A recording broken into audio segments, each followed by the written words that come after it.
سلام دوستان، در حاشیه کنارگذر شمالی که اون تابلو هم الان نمیدونم دیده میشه یا نه، زده گرگان 325 تا آشخانه 55 تا.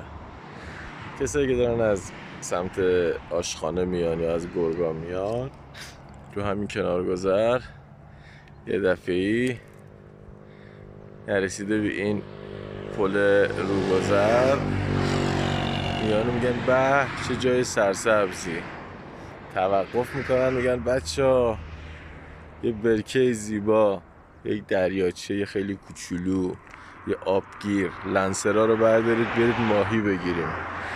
میان جلو میگن نزدیک نشید چه بوی بدی، این فقط پشه و مگس داره، حتی قورباغه هم نداره. یکم که با دقت بو میکنن میبینن فاضلاب شهری، کنارش هم اینجا باش ذرت خوراک دام هم پرورش دادن، درخت های سرسبز در نزدیکی همین تصفیه خانه ای که دارن جدیدن میسازن. این فاضلاب شهری سال هاست مردم این منطقه رو داره آزار میده. انشالله که